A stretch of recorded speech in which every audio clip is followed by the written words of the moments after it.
আলাদা মানে আরো করবে। মনে হচ্ছে যে দাবি এক, তাহলে আলাদা আলাদা কর্মসূচি কেন? হুম। যদি দাবি এক হয় তাহলে তো একসাথেই করতে পারতো। মানে এখানে এটা আসলে এটা দিয়ে আপনারা কি বোঝাতে চাইলেন? হ্যাঁ, ধন্যবাদ। এখন টেলিভিশন আমাদের দাবি দেওয়ার যেখান থেকে সূচনা সেটাই বলি। এই সরকার তো দীর্ঘ ফেঁসিয়ে দেয়া আমলের পতনের পর ক্ষমতায় আসছে বা শপথ নিয়েছে, দায়িত্ব নিয়েছে, যেই ভাষায় বলি সরকার যেভাবে আসছে, আসাটা কোনো নির্বাচন মাধ্যমে আসে নাই, এটা গণ অভ্যুত্থানের মাধ্যমে আসছে বা গণবিপ্লবের মাধ্যমে আসছে। তো এই বিপ্লব বা অভ্যুত্থান এটা হলো একটা জনগণের যে অভিপ্রায়, তার ভিত্তিতে কিন্তু সরকার এসেছে। সে সরকার এসেই প্রথমে বলল আমরা সংস্কার করব, বিচার করব, এরপরে আমরা ইতিহাসের সেরা একটা নির্বাচন দেব, মানুষ যাতে অসম্মুখর পরিবর্তে ভোট দিতে পারে, এটা প্রতিশ্রুতি তাদের। আমরা সরকারের সাধুবাদ জানাই। সরকার সেভাবে বিচারও শুরু করেছে, চলমান আছে, সংস্কারও শুরু করেছে, চলমান আছে। নির্বাচনের একটা টাইমলাইন ঠিক করেছে আগামী ফেব্রুয়ারি, যেটা আমাদেরও দাবি ছিল ফেব্রুয়ারিতে নির্বাচন করা। তো এখন রাজনৈতিক দলগুলোর সাথে যখন সংস্কারের বিষয়ে প্রস্তাব চেয়েছে লিখিতভাবে, আমরা লিখিত প্রস্তাবগুলো দিয়েছি। 11টি কমিশন, পরে এসে 6টা নিয়ে আবার ঐক্যমত কমিশন, ডায়লগ হয়েছে 2 পর্বে, 84টি বিষয়ে ঐক্যমত হয়েছে, কিছু ক্ষেত্রে ডিসেন্টিং আছে, কিন্তু ঐক্যমত হয়েছে। সেই জায়গায় আমরা দাবি দেওয়া, আলাপ আলোচনা, যেসব ঐক্যমতের বিষয়াদি ছিল, সেখানে বলা যায় এই দলগুলো যারা আজকে মাঠে নামতেছে, কর্মসূচি দিচ্ছে, তারা ওখানে কিন্তু একই দাবিগুলোই তুলে ধরেছিল। সেই দাবিগুলো যদি টেবিলে সমাধান হয়ে যেত, তাহলে এটা আজকে আন্দোলনের প্রয়োজনটা ছিল না। তাহলে টেবিলে আলোচনার সমাধান ঐক্যমত হয়েছে, কোনটা নিয়ে হলো না? বাস্তবায়ন প্রক্রিয়া নিয়ে। 3য় পর্ব ওনারা শুরু করলেন, দলগুলো আমরা সবাই মিলে দাবি করলাম যে শুধু একটা আপনি ঐক্যমতের দ্বারা উপদ্বারা তৈরি করে সাইন করলে হবে না, এটা কার্যকর হইতে হবে, কার্যকর হতে হলে আইনি ভিত্তি দিতে হবে। এই বাস্তবায়ন প্রক্রিয়া যখন আমরা টেবিলে আনলাম, তখন সরকার এটা নিয়ে প্রথমে উদ্যোগে নিতে চায়নি, পরে দাবি দেওয়ার সবাই মিলে সম্মত হওয়ায় উদ্যোগ নেওয়া হলো। সেই ভিত্তিতে বাস্তবায়ন প্রক্রিয়ার উপর অলরেডি 2 দিন মিটিং হয়েছে। একটাতে মাননীয় প্রধান উপদেষ্টা, যিনি ঐক্যমত কমিশনের সভাপতি, তিনিও ছিলেন। তো সেই জায়গায় আমরা রিপিটেডলি বলেছি, আপনারা আপনাদের প্রতিশ্রুতির বাস্তবায়ন করুন, সংস্কার করুন, সংস্কারের আইনি ভিত্তি দেন, এর ভিত্তিতে আপনারা নির্বাচনটা করেন, আগামী ফেব্রুয়ারিতেই করেন। তো সরকার তো সেই জায়গায় কার্যকর কোনো পদক্ষেপ নিয়েছে দৃশ্যমান হয়নি। শক্তিশালী কোনো কমিটমেন্টের জায়গাও আমরা পাই নাই। সরকার যেভাবে দড়ি মাছ না ছুঁই পানি, অর্থাৎ এটা যে আইনি ভিত্তি দিয়ে যে নির্বাচনটা করা, সে জায়গায় জাতিকে কিন্তু সুস্পষ্ট কিছু বলছে না। সেই কারণে আমরা জনগণের কাছেই যাওয়া ছাড়া আর কোনো বিকল্প রাস্তা দেখি নেই। কারণ হলো, জনগণের আকাঙ্ক্ষার ভিত্তিতে সরকার যদি জনগণের প্রতিশ্রুতি বাস্তবায়ন না করে, তাহলে আমার তো জায়গা তো আরেকটা নেই, আমার জায়গা আছে হলো জনগণ। সেই জন্যই আমরা মাঠে নেমেছি, দাবি দেওয়াগুলো তুলে ধরেছি যৌক্তিকভাবে। আমরা আশা করছি যে জনগণ সম্পৃক্ত হবে আন্দোলনে এবং অত্যন্ত নিয়মতান্ত্রিক পথে আমরা কর্মসূচিগুলো পালন করব। তখন সরকার বুঝতে পারবে যে জনগণ আসলে কি চায়। তো জনগণ চাইলে সরকারকে এটা বাস্তবায়ন করতে হবে। এখানে কারা আসছে কারা আসে নাই, যে কথাটা আসতেছে, সেই জায়গাটাই আমি স্পষ্ট করার জন্য এতটুকু বললাম যে আসলে আমাদের দাবি দেওয়ার ক্ষেত্রে, যে চিন্তাধারার ক্ষেত্রে, যে ভবিষ্যৎ বাংলাদেশ গড়ার জন্য চার্টার তৈরি করার যে জায়গাটা, সেই জায়গাটা কিন্তু ওখানেই তৈরি হয়েছে। তা আমরা সবাই মিলে যখন এখানে সরকারের সুস্পষ্ট কোনো পদক্ষেপ লক্ষ্য করি নাই, তখন আমরা জনগণের কাছে এসেছি। সেখানে অনেকেই এসেছে, আবার অনেকেই আসার চিন্তা করছে, ভবিষ্যতে আরও আসবে। সেসব একটা বৃহত্তর একটা আন্দোলনও গড়ে উঠতে পারে। তা আমরা সরকারকে বারবার বলেছি, আমাদেরকে আন্দোলনের দিকে ঠেলে দিবেন না, টেবিলেই সমাধান করেন। আমরা এটা আগেও বলেছি, এখনও বলে যাচ্ছি। ঐক্যমত্য কমিশনের মেয়াদও বাড়িয়ে যাচ্ছে, সুযোগ আছে। সরকার যদি সেটা টেবিলে সমাধান করে দেয়, তাহলে তার আন্দোলন লাগবে না, আমরা আন্দোলন থেকে ফিরে আসবো।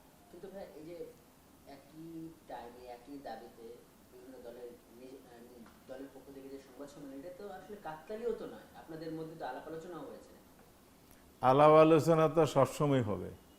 রাজনৈতিক দল থাকবে ভিন্ন ভিন্ন, মতাদর্শ ভিন্ন থাকবে। জাতীয় ইন্টারেস্টে, জাতীয় প্রয়োজনে আমরা এক জায়গায় হতে পারি না? অবশ্যই হতে পারি। যারা দেশকে ভালোবাসে, দেশের কল্যাণ চায়, জনগণের কল্যাণ চায়, জাতির ভবিষ্যৎ চায়, তারা তো এক জায়গায় হইতে পারে। এই জন্য এক মঞ্চে আসাই শুধু আন্দোলন নয়। যদি আমাদের চিন্তার মিল থাকে, কিছু অমিল থাকবে, যে জায়গায় মিল থাকবে সেটা আমরা একেই ভয়েস রেজ করতে পারি। সেভাবেই সবাই মনে করেছে, দীর্ঘ সময় জাতীয় ঐক্যমত্য কমিশনে আলাপ হলো, এই বিষয়গুলো সুস্পষ্ট কিছু পদক্ষেপ দেখা যাচ্ছে না। আমরা যেমন জামায়াত ইসলামী ফিল করেছি, হয়তো ওই দলগুলো সেই একই মনোবৃত্তি ফিল করেছে। কারণ এটা হঠাৎ করে হয়নি, তো দীর্ঘ আলোচনা হইতে হইতে এই জায়গায় সবাই আসছে। সেই কারণে সবার মধ্যে একটা মিল এখানে তৈরি হয়েছে। এখানে তো কারো দলীয় সাবজেক্ট নেই, দাবিগুলো একটাও দলীয় দাবি না, সবগুলো জাতীয় এবং জনগণের আকাঙ্ক্ষার বাস্তবায়ন। কিন্তু এটাকে অনেকে নির্বাচনী জোট হিসেবে দেখছে। এটা অনেকের কথা আমি বলতে পারবো না, আমি আমারটাই বলি। আমরা এটাকে নির্বাচনী জোট মনে করছি না, এবং এই ধরনের কোনো পরিকল্পনা নিয়েও আমরা অগ্রসর হচ্ছি না। নির্বাচন যখন জুলাই সনদের আইনি ভিত্তি রচিত হবে, আর সরকার তার দেয়া টাইমলাইন অনুযায়ী নির্বাচন করতে যাবে, জুলাই সনদের ভিত্তিতে ফেব্রুয়ারিতে নির্বাচন তফসিল ঘোষণার জন্য যাবে, তখনই আমরা বলতে পারবো আসলে জোট হচ্ছে না, আমরা ইন্ডিপেন্ডেন্ট ইলেকশন করতেছি না, আমরা সমঝোতা করতেছি। এটা পরবর্তী পদক্ষেপ। এখন এটার সাথে আসলে আগামী নির্বাচনের তেমন কোনো সম্পৃক্ততা নেই। নিশ্চয়ই আপনারা এটাকে যুগপৎ আন্দোলন বা আমরা যে সমস্ত বিশেষণ দিচ্ছি সেগুলো বলবেন না, আমরা যুগপৎ এটা বলি নাই তো কোথাও। যারা এগুলো বলছে হাইপোথেটিক্যালি বলছে, এগুলো কোত্থেকে হাওয়া থেকে পাওয়া এনে নিয়ে সেটা করে দিল কোনো কোনো মিডিয়াতে, এটা আমরাও দেখেছি। তো এইটা তো মিডিয়ার স্বাধীনতা আছে, তারা করতে পারে, তাদের সোর্স থাকলে প্রকাশ করুক, আমরা তো বলি নাই। আর আন্দোলনটা কার বিরুদ্ধে করছে? আন্দোলনটা আমরা কারোর বিরুদ্ধে করছি না, আমরা দেশের পক্ষে, জনগণের পক্ষে করছি। আমরা দেশের কল্যাণ, দেশের স্বার্থ, দেশে পুরনো যে সিস্টেমটা আছে এটা পরিবর্তন করতে চাই। প্রচলিত সিস্টেম ব্যর্থ হয়েছে, সর দখলের মতো ভোট কেন্দ্র দখল হয়েছে, ব্যালট বক্স ছিনতাই হয়েছে, কালো টাকার দৌরাত্ম্য হয়েছে, মানুষের ভোটের সঠিক মূল্যায়ন হয়নি। এই জায়গা থেকে জাতিকে মুক্ত করে সংস্কারের মাধ্যমে আমরা একটি সুন্দর নির্বাচন যাতে হতে পারে, সুষ্ঠু নির্বাচন হতে পারে, সেজন্যই আমরা আন্দোলন করছি। এটা আমাদের কোনো দলীয় এজেন্ডা না, দলীয় স্বার্থ না, এটা দেশের স্বার্থ, জনগণের স্বার্থ, জনগণের পক্ষে আন্দোলন।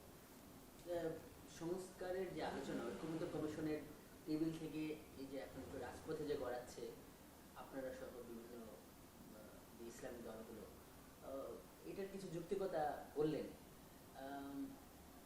মানে কি আশা করেন, মানে এর মাধ্যমে কি অর্জন হবে? আমরা খুবই আশাবাদী, কারণ আমাদের এই দাবিগুলো খুবই পপুলার দাবি।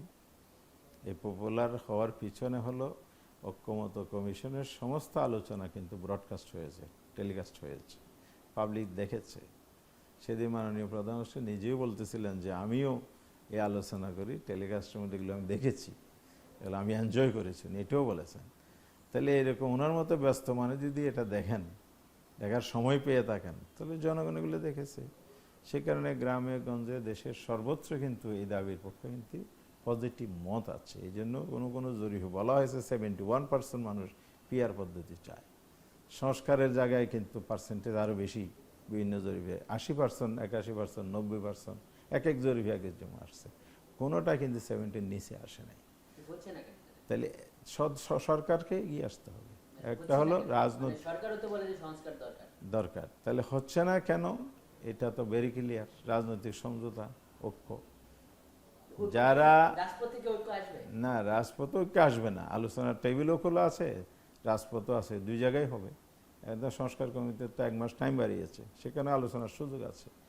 আমি যদি সুষ্ঠু নির্বাচন চাই, তাহলে আমি সংস্কারের ভিত্তিতে ইলেকশন চাই না কেন?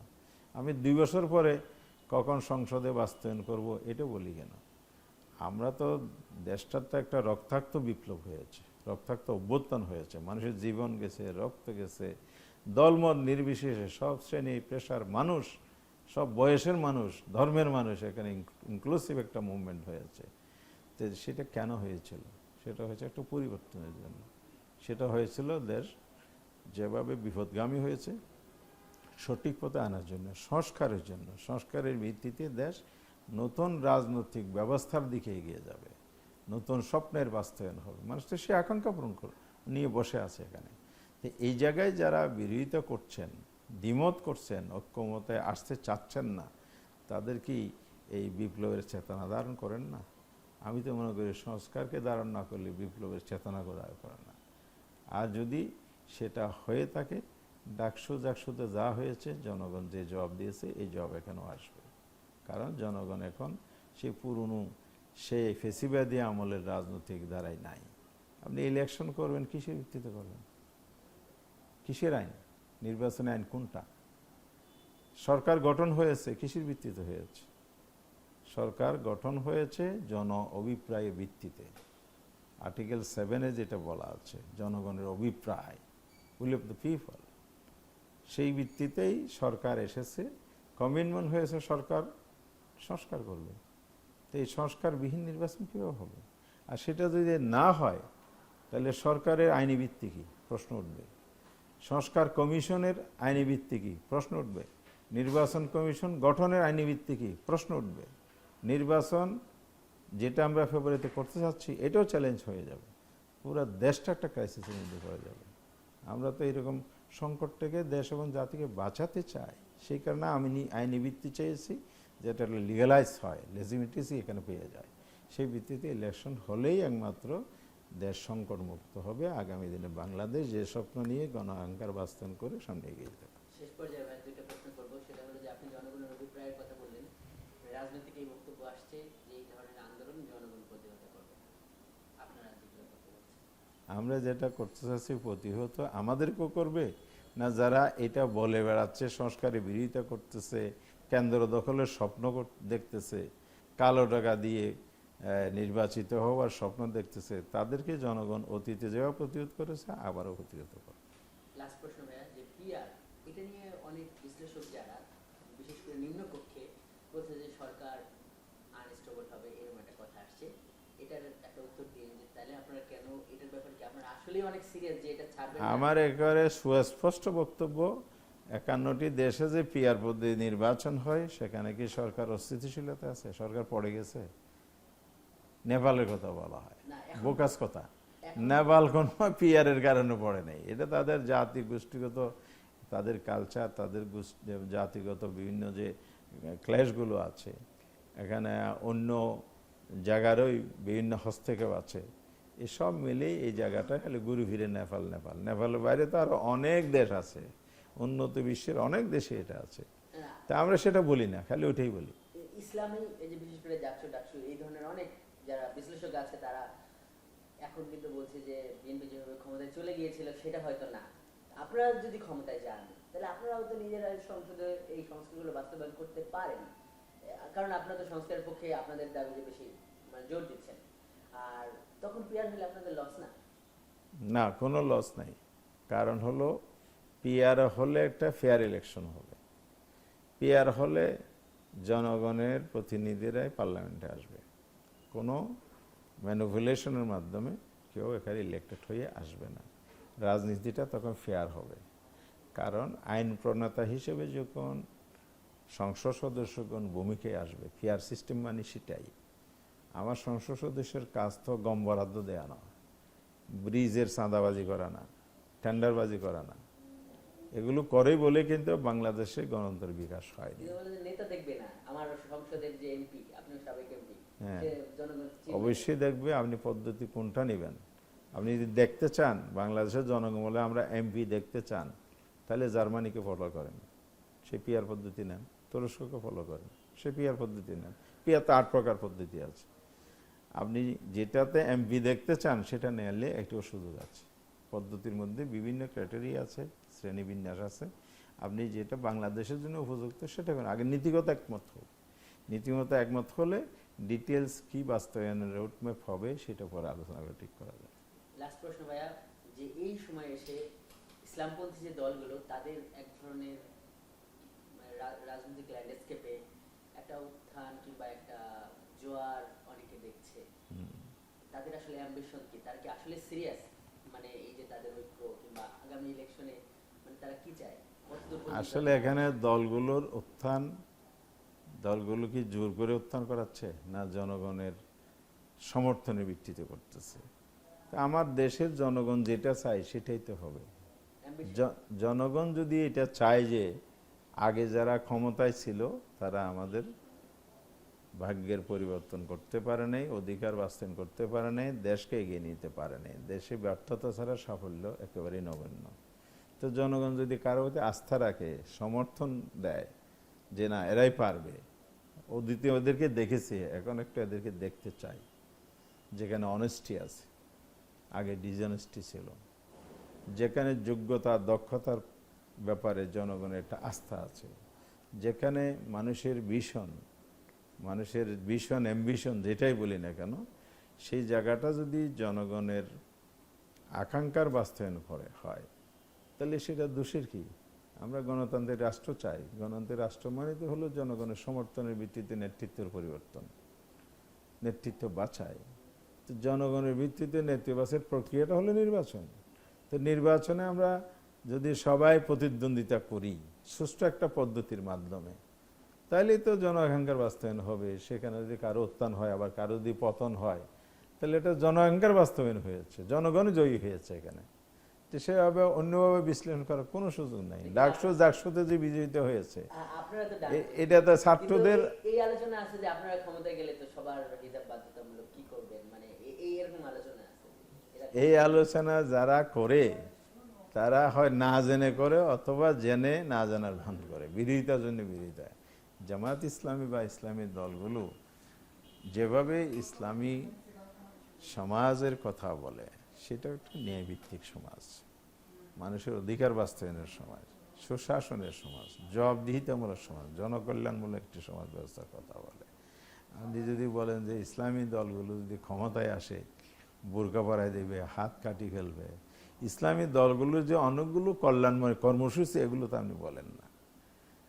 আর ইসলামে তো হাত কাটার বিধান যেটা বলা হয়েছে বা বোরকা পরানো যেটা বলা হয়েছে, এই এজেন্ডার জন্য তো আমরা জনগণকে চাপিয়ে দেব না। জনগণ যেটুকু গ্রহণ করবে সেটাই আমরা নেব।